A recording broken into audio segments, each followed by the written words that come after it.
오늘은 16번째 시간 회개와 믿음에 대해서 알아보도록 하겠습니다. 오늘 함께 나눌 소요리 문답 82문입니다. 하나님께서 주신 계명을 완전하게 잘 지킬 수 있는 사람이 있습니까? 함께 읽어보도록 하겠습니다. 시작. 타락 이후 이 세상에서 하나님이 주신 계명을 완전하게 지킬 수 있는 사람은 하나도 없으며 생각과 말과 행동으로 날마다 계명을 어기고 있습니다. 84문입니다. 모든 죄가 마땅히 받아야 할 대가는 무엇입니까? 함께 읽도록 하겠습니다. 시작. 모든 죄는 이 세상과 다음 세상에서 하나님의 진노와 저주를 받아 마땅합니다. 잠시 영상을 멈추시고 59페이지, 60페이지까지 적어볼 수 있기를 바랍니다. 세상에 하나님의 말씀을 완전히 지킬 수 있는 사람은 없습니다. 과거 아담의 상태는 하나님의 말씀을 지킬 수도 있었고 불순종할 수도 있었던 상태였습니다. 그러나 아담의 불순종으로 세상에 죄가 들어오고 타락한 인간은 하나님의 말씀을 온전하게 지킬 수 없는 상태가 된 것입니다.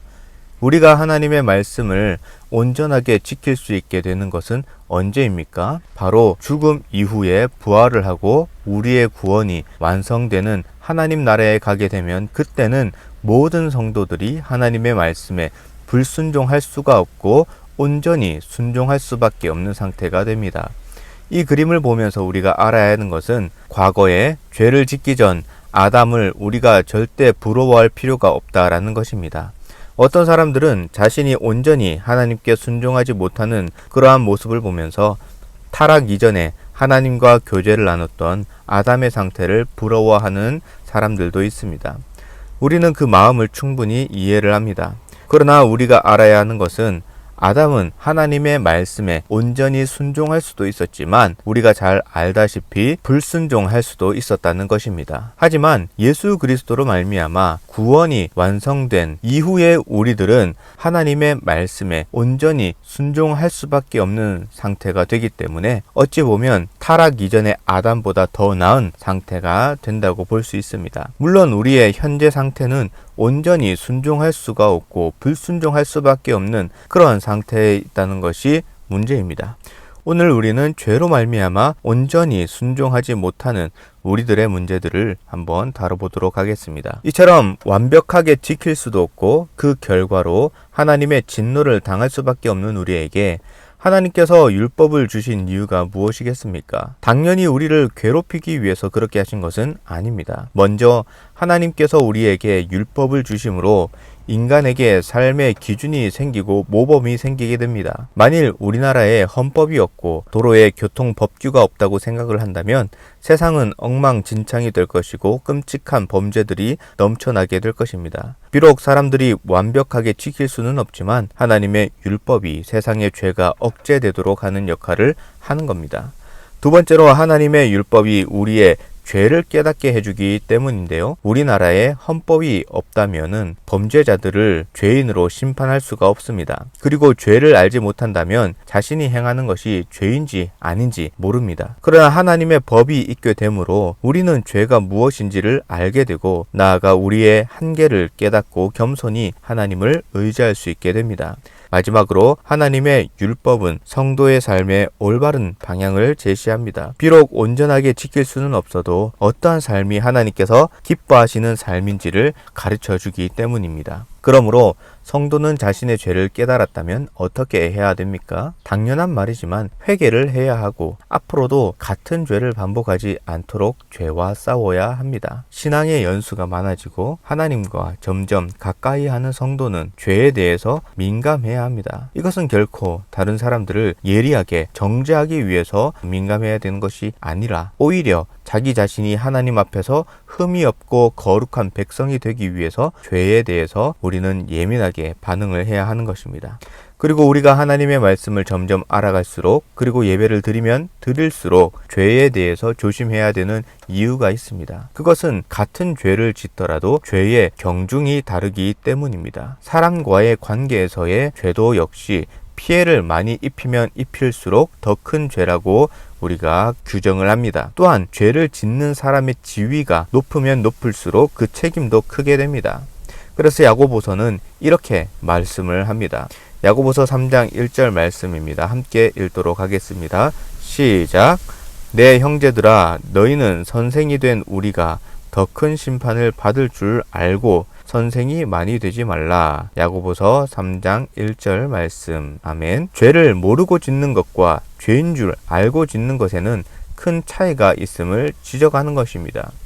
이는 그리스도인이라고 하는 우리가 어떠한 삶을 살아야 하는가를 분명히 보여주고 있는 겁니다. 그러므로 우리는 하나님 앞에 흠이 없고 거룩한 성도가 될 수 있도록 끊임없이 죄와 싸워야 합니다. 그러나 앞서 말한 것처럼 그 누구도 온전히 하나님의 율법을 지킬 수도 없고 스스로 의롭다함을 얻을 수도 없습니다. 그렇기 때문에 아무리 성도라고 한다고 할지라도 하나님의 심판을 피할 수는 없습니다. 모든 인간들에게는 하나님의 진노의 심판이 임할 것입니다. 그것을 피할 수 있는 것은 오직 예수 그리스도의 보혈로 인한 죄 용서입니다. 우리가 율법을 열심히 지켜서 구원을 받는 것이 아니라 그것과는 전혀 상관이 없이 율법의 노력은 1%도 관여하지 않고 100% 예수 그리스도를 믿음으로 구원을 받는 겁니다. 그렇기 때문에 성경은 구원을 선물로 받았다라고 말씀을 하는 겁니다. 이 내용을 다음 문답을 통해서 정리해 보도록 하겠습니다. 85문입니다. 우리가 죄 때문에 받을 하나님의 진노와 저주를 피하게 하려고 하나님이 우리에게 요구하시는 것은 무엇입니까? 함께 읽어보도록 하겠습니다. 시작. 우리가 죄 때문에 받을 하나님의 진노와 저주를 피하게 하려고 하나님이 우리에게 요구하시는 것은 예수 그리스도를 믿는 것과 영생에 이르는 회개와 그리스도가 우리에게 구속의 유익을 전해주시는 데 쓰는 모든 외적 수단을 부지런히 사용하는 것입니다. 잠시 영상을 멈추시고 61, 62페이지 한번 적어볼 수 있기를 바랍니다. 먼저 우리의 믿음의 대상은 오직 예수 그리스도입니다. 이것은 성경이 너무나도 명확하게 말씀하고 있는 내용이기 때문에 이에 대해 전혀 타협의 여지가 없습니다. 그리고 구원을 얻는 믿음이 믿음으로 작용하기 위해서는 중요한 요소가 있습니다. 여기서 구원을 얻는 믿음이 있다라고 한다면 반대로 어떤 믿음도 있다는 말이겠습니까? 구원을 얻지 못하는 믿음, 다시 말해 가짜 믿음도 있다라는 의미입니다. 그렇기 때문에 우리는 참된 믿음을 위해서 중요한 핵심을 알아야 합니다. 그것이 무엇입니까? 바로 회심입니다. 회심이라는 것은 예수 그리스도를 믿음으로 인한 회개입니다. 아무런 믿음이 생기지 않는데 스스로 자신의 잘못을 뉘우치고 회개를 한다고 해서 그가 구원을 얻을 수 있는 것은 아닙니다. 예수 그리스도를 믿음으로 생겨나는 회개를 우리는 회심이라고 말을 합니다. 이것이 중요한 이유는 오늘날 많은 사람들은 다양한 이유로 예수님을 믿습니다. 과거에는 구원과 영생을 위해서 신앙생활을 많이 했었다면 이제는 점점 구원을 위해서 교회를 다니는 사람들이 줄어들고 있습니다. 이 설문도 9년 전에 한 설문이기 때문에 거의 10년이 지난 지금은 더욱 격차가 많이 벌어졌을 것입니다. 이제는 구원이나 영생을 위해서 교회를 다니는 사람보다 자신의 삶의 행복과 만족을 위해서 예배를 드리면 또 마음이 평안해지고 위로를 받기 때문에 그리고 복을 받기 위해서 교회를 다니는 사람들이 점점 많아지고 있는 겁니다. 그러나 이러한 믿음은 성경이 말하는 믿음이 아니며 이러한 믿음으로는 결코 구원을 받을 수가 없습니다. 예수님께서 이 땅 가운데 오시고 십자가에서 죽음을 당하신 이유는 사람들의 행복이라든지 마음의 평안을 주기 위해서가 아닙니다. 우리 주님은 우리 죄의 문제를 해결하기 위해서 이 땅 가운데 오셨습니다. 하나님은 끊임없이 타락한 인간들이 죄의 문제를 해결할 수 있는 방법을 제시해 주셨습니다. 구약의 제사 제도를 통해서 인간의 죄를 속죄 제물에 안수하면 그들의 죄가 전가가 되고 제물이 죽음으로 인간의 죄를 대속하게 하는 것을 알려주셨습니다.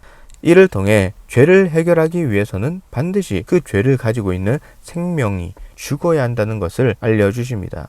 그러나 제사 제도는 온전한 제물이 아니었기 때문에 죄를 지을 때마다 반복적으로 드려져야만 했습니다.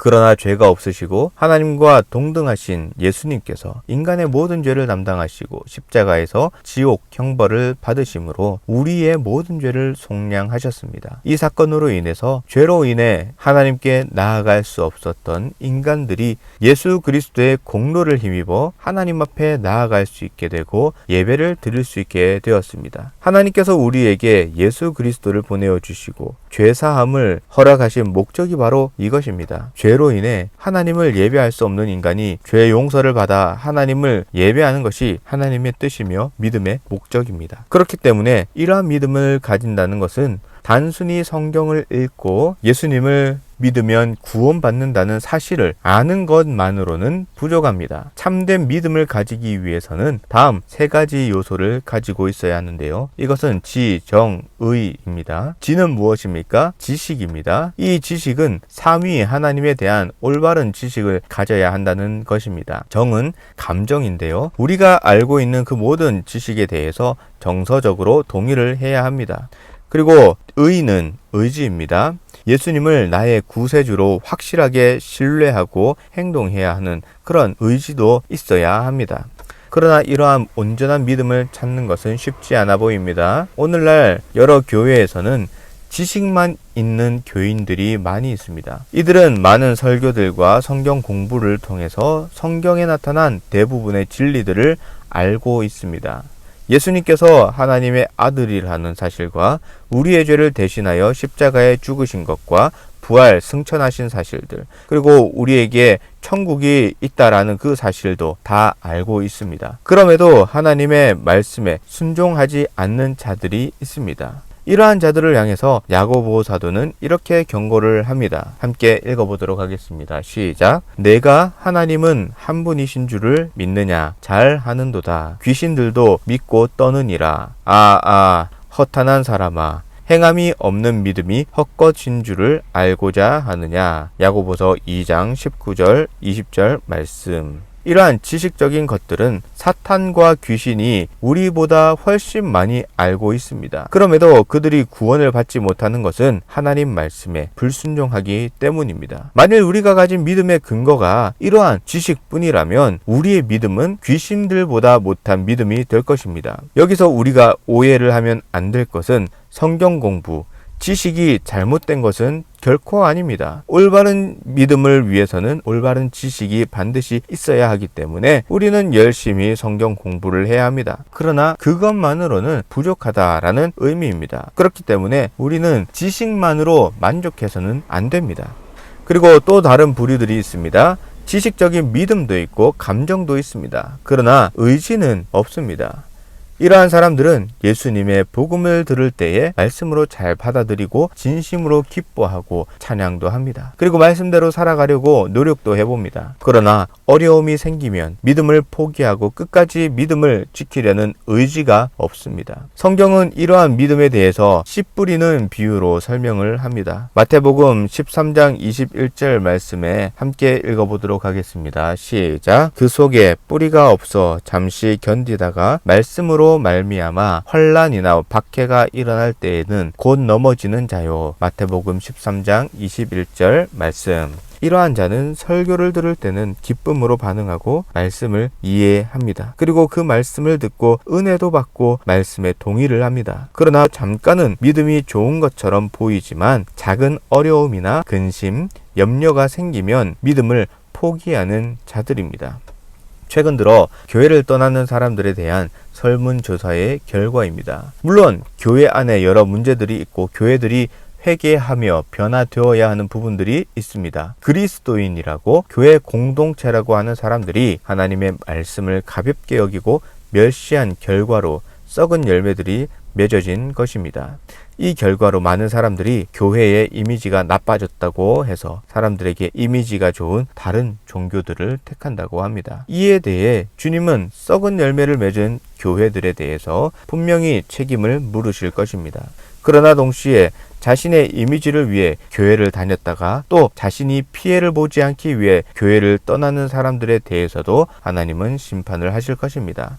안타까운 사실이지만 이러한 사람들은 이미 처음부터 구원에 대한 믿음, 예수님에 대한 믿음이 없었다라고, 그리고 그것에 대해 전혀 관심이 없었다고 보아야 합니다. 사람은 죄인이기 때문에 자신의 욕심을 따라서 하나님 앞에 범죄하고 그리고 넘어지기도 합니다. 다윗도 그러한 사람 중 하나였습니다. 그럼에도 다윗이 참된 믿음의 사람이었던 증거는 그러한 범죄 가운데서도 하나님을 떠나지 않고 믿음으로 회개하고 끝까지 하나님만 붙들고자 하는 의지가 있었기 때문입니다. 우리에게 성경을 바르게 아는 지식도 있어야 하고 뜨겁게 하나님을 예배하는 마음도 반드시 있어야 합니다. 그러나 의지가 없으면 끝까지 인내하지 못합니다. 의지가 없으면 자신에게 조금만 손해가 되고 고난이 찾아올 때 하나님을 떠나게 될 것입니다. 그러므로 예수님의 참된 제자가 된다는 것은 하나님을 위해서 희생을 하고 하나님을 우선순위에 두고 주님의 말씀에 가장 먼저 순종하는 사람이 되는 것입니다. 이러한 의지가 있어야 구원을 얻을 수 있는 믿음을 가졌다라고 말을 할 수 있습니다. 이렇게 믿음을 가진 우리는